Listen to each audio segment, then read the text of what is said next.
Welcome to this episode of the Sports Detective Podcast Show. My name is James Williams, and today Brian Kelly might be the most disliked man in America right now. What are we talking about? Well, as you guys know, LSU got humiliated at home on Saturday night. They lost to Texas A&M 49-25. This is a home field advantage that just a few weeks ago, Brian Kelly was bragging about. LSU at night, Death Valley at night. This team's basically unbeatable. Well, that obviously changed on Saturday night, where LSU was actually leading at halftime. And then in the second half, Texas A&M rattled off 35 straight unanswered points. And we've officially hit a new rock bottom for Brian Kelly at LSU. Fans were in the game were chanting "Fire Kelly." Fans evacuated the stadium like there was a fire alarm going off. It was just absolutely embarrassing. And LSU has become the laughingstock of the SEC at this point. And after the game, Texas A&M players were rubbing it in. Marcel Reed was rubbing it in. They're making TikToks. The coaches are rubbing it in. And I'll show you guys all of that stuff here in just a few moments. But before I get any further into this video, I am recording this Sunday evening. It is almost 7 o'clock Central Time. And Sunday morning, we got some reports that, hey, there's going to be some shakeups in Brian Kelly's coaching staff. And then maybe like an hour or two ago, we got reports that basically the most powerful people at LSU are meeting today, and they're discussing, certain buyout options for Brian Kelly. So there's a very good chance that before this video is even released, before you guys even watch this video, Brian Kelly may not be the head coach at LSU anymore. So I wanted to point that out here because I have been bookmarking a bunch of different posts and stuff over the last few weeks that I'm going to show you here in just a moment, but didn't really feel that timely to show you guys that stuff if he got fired. And I want to let you guys know that if he is fired, I'm recording this before it's actually official. So right now we don't know. I assume that if they are meeting to fire Brian Kelly or discuss buyout options for him, that they will probably do that. But I do think a lot of the stuff I'm going to show you guys here is kind of an encapsulation of what has been wrong with LSU under Brian Kelly and why, they feel like they should make this very big $50 million decision when the team started off 5-3 so far this year. So without any further ado, what I'm going to show you guys is just a bunch of different, posts and stuff. I've started, once we get into some more of the stat stuff, some of this stuff I got like last week after they lost to Vanderbilt, but just recording last week just really didn't work out. So if you guys don't know this part that I'm going to show you guys here, this first part. So Marcel Reed was talking about, I believe this is earlier in the week. He was saying that the Death Valley crowd was a little underwhelming the last time he played there. And it was a little bit taken out of context because it was an 11 a.m. kickoff. And that's kind of what he meant by that. It was it wasn't it was just an 11 a.m. kickoff. That's why he meant it was underwhelming. It wasn't a shot at LSU. Well, then in the postgame, he got to, kind of fire back at the people that were originally taking that first quote out of context. So let's listen to this. They tried to put a quote out there that I said that Death Valley was underwhelming, and shoot, I guess it was. It didn't do much to me. So, but I love playing in environments like this, and I think my teammates do too. Being able to go out there and get a W and kind of shut the opponent's crowd up is something that I look forward to doing whenever we play away. Yeah. So he's like, yeah, you know what? It was. Screw you guys. This is what I'm talking about. This is just a humiliating. LSU has become the laughingstock of the SEC under Brian Kelly. Let's look at this one, Matt Fortuna. Brian Kelly is about to lose back-to-back weeks to Clark Lee and Mike Elko, two of his former defensive coordinators at Notre Dame. Oh, that one's got to be a nice gut punch. What exactly does Brian Kelly do at LSU? All I ever see him ask his coordinators what the F they are doing. He did that. As someone that was watching a bunch of different games, it felt like he went up to you could clearly see him mouthing to the offensive coordinator who was in the booth, why are you doing this flat at the end of the first half because they didn't have any timeouts. It was a bad play call.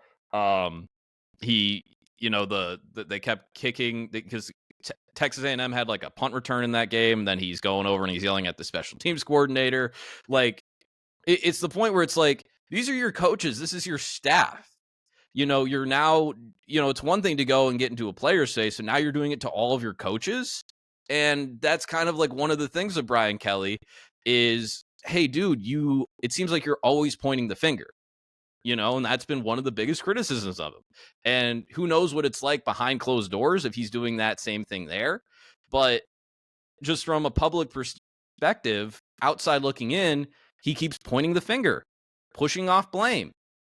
And, that's a problem. Brian Kelly era, outcoached every big game, horrific staff hires, missed playoff with Heisman quarterback, multiple blowouts at Death Valley, poor investment in the trenches, poor player development, 0-3 versus former assistants. That was even the thing last year. It's like they had multiple guys that are NFL players on the offensive line, and they couldn't run the ball last year. Like, it was all Garrett Nussmeier last year. I thought this was a very... this one's just kind of pathetic. A 5-star recruiting weekend. This is before the game, by the way. A 5-star recruiting weekend is set for LSU as the Tigers host rival Texas A&M in primetime. Recruits on campus will soak in an insane environment, and ultimately some of those guys will play their college football in Baton Rouge down the road. Oh, gosh. They had a bunch of 5-star recruits coming, and they just got their cheeks clapped. Okay, I'm not gonna press the one or the volume on this one, but you guys know like the famous like LSU TikTok where they're doing the dance. I'm not sure what song it is. I'm not gonna click the volume on this one though because it will probably we'll probably get caught for copyright. But you can clearly see this is the Texas A&M guys on the plane getting back home, and they're just doing the little dance, just rubbing it in on LSU. And, this is Marcel Reed's account. Also, by the way, the person that posted that, shout out Carter Carroll's, former guest of this show. 1.1 million impressions on Twitter. So shout out Carter. That's the same one. Here's something I did not know, guys, and I don't know if you guys knew this. I'm sure Texas A&M people know this. I'm sure LSU people know this. I did not know that Tommy Moffitt was the strength coach that was at LSU for a very long time. And then when Brian Kelly got to Baton Rouge, he got rid of him. And this is a guy that I believe again, LSU fans, give me the exact timeline of this guy here. I believe he worked under Nick Saban. That's how long he had been there. That's how long he had been there. At least he'd been under Les Miles and Ed Orgeron. And then he leaves or gets fired, and then he goes to Texas A&M, and then look what Texas A&M is right now. They're a top 3 team in the country. All the SEC people are saying they should be number 1, and they might have a very good case for that too, by the way. So let's listen to what this is actually just a really funny story that Marcel Reed shares here. Yeah, Marcel, was there any part of this win that was for Coach Moffitt, and what does he mean to you all as players? I mean, yeah, Moffitt got some Gatorade poured on him at the end of the game by the O-line, for sure. But yeah, Moffitt, wanted this game just as bad as anyone else. And, I remember Thursday he kind of brought in a tackling dummy with Brian Kelly's face on it. We all started kicking and stomping and stuff like that. But, yeah, this one was an important one to him. And they kind of told us the story of the night before we even got here, just kind of kicking him in the butt, and the crowd will start to empty out towards the third and fourth quarter. And, they did. Our crowd started to go over there and kind of take over their student section and try to make all the noise at the end of the game. So, I mean, it was really cool, but definitely played a little bit of this game for Moffitt because he has so much passion for the game, and he does so much for us, yeah. If that's true, I don't know if he's being a little, like, making a joke there. They brought in a tackling dummy with Brian Kelly's face on it for them to just hit. Again, that just shows just how unlikable he is. Like, it's not a mascot that they're going after. It's not a certain player they're going right after the head coach. You're not going to be in a situation where you're hitting the head coach, but it just shows that just such an unlikable guy from that perspective. LSU's coaching record in their first 4 years, their last 4 head coaches, Nick Saban 39-13, and this is the first 4 years. Saban 39-13, SEC championship, national championship. Les Miles 42-11, SEC championship, national championship. Ed Orgeron, dang, Coach O, 41-9, SEC championship, national championship. Brian Kelly 34-14, nothing. Not much of the LSU team stuck around for the alma mater in front of an empty section. Brian Kelly had already gone down the tunnel, then came back out for it. So he got booed going off the field twice. Got booed going off the field twice.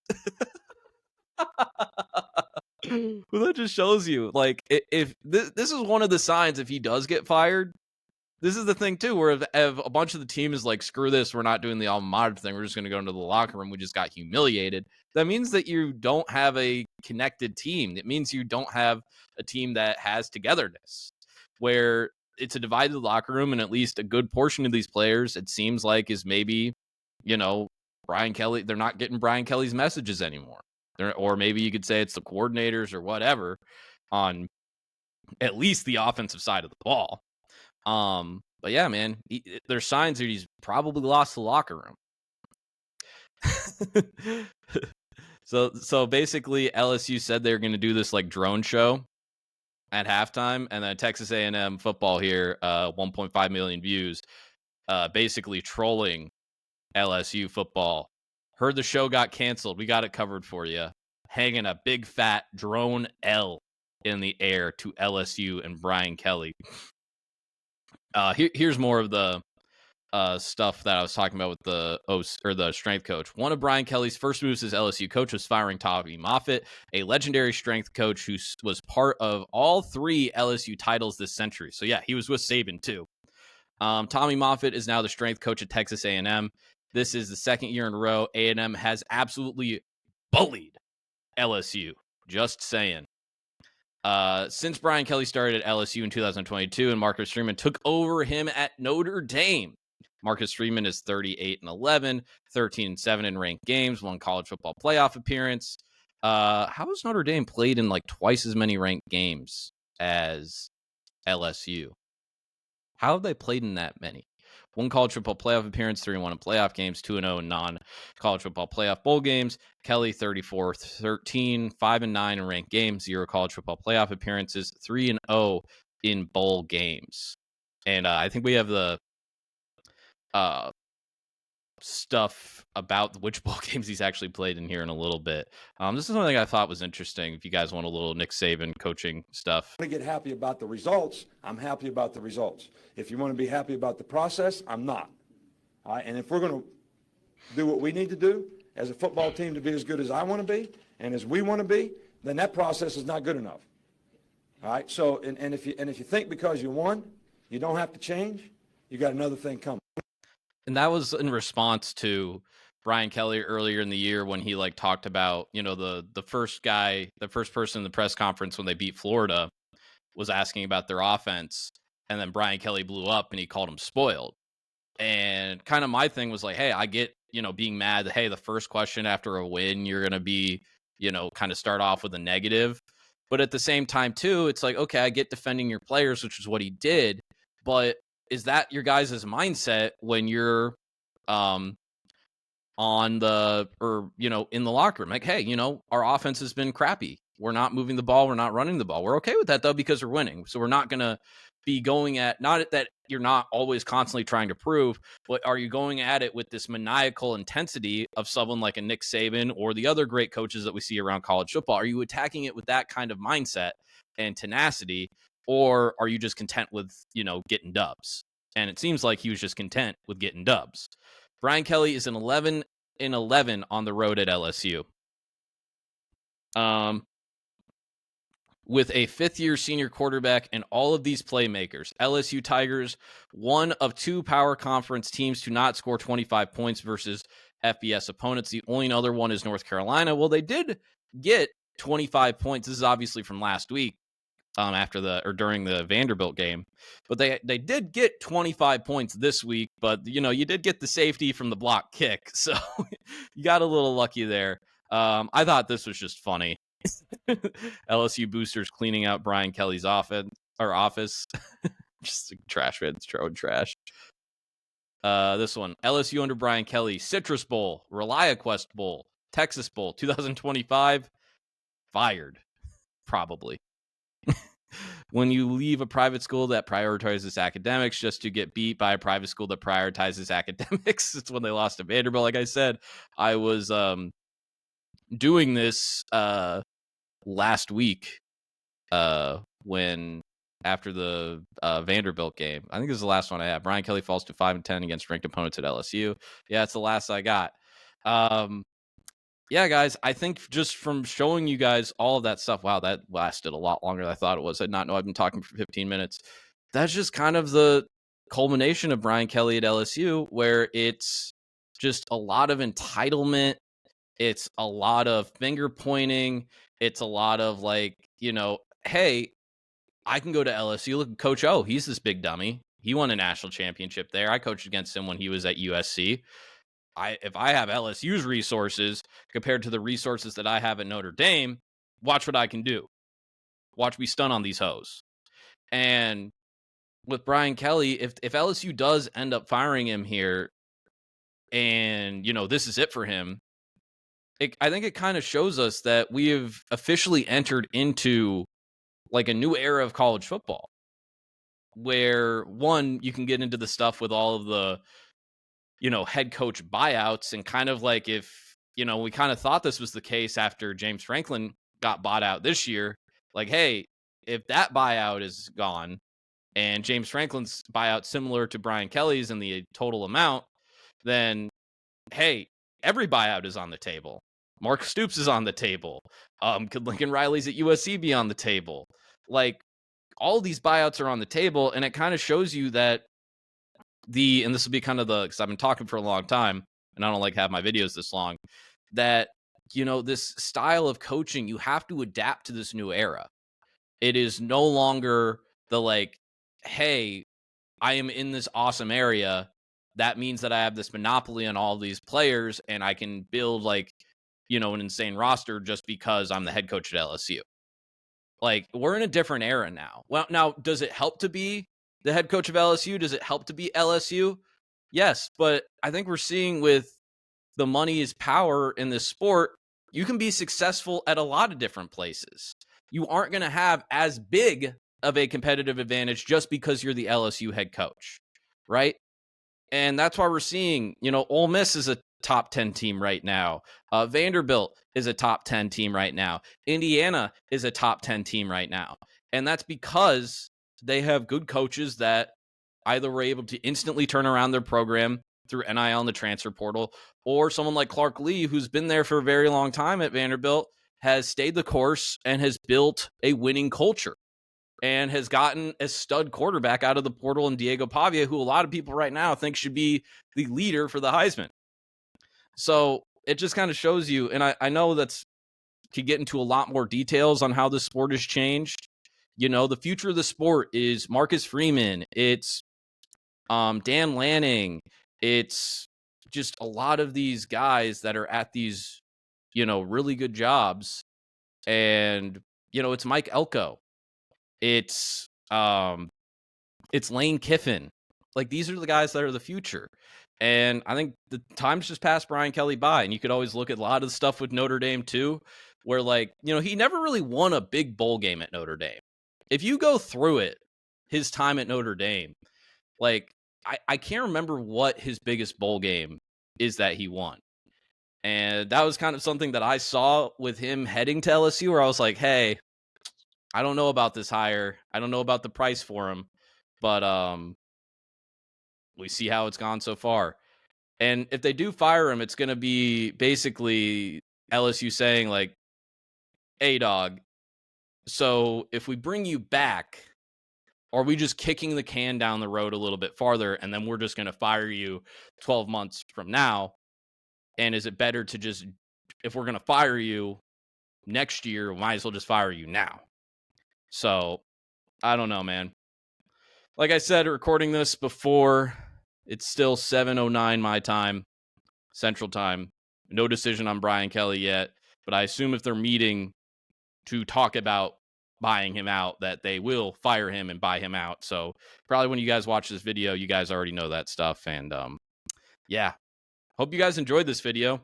I like to go in through a lot of that LSU Brian Kelly stuff, talking about it, going through it, diving through some of the quotes. And if you like that too, thank you so much. Please hit like. Please hit subscribe if you haven't done so already. We're so close to 1,000 subs, guys. At the time I'm recording this, I believe we're at 973 or 974, if my memory is correct. So help your boy out, get to 1,000. Subscribe if you haven't done so already. Leave a comment what you thought was the biggest issues for Brian Kelly at LSU, why things haven't worked out. And if they fire Brian Kelly, or if they have fired Brian Kelly by the time you watch this, who should they go after? Would love to hear you guys' talk about the future of LSU football not involving Brian Kelly. And thank you for watching. We'll talk to you next time.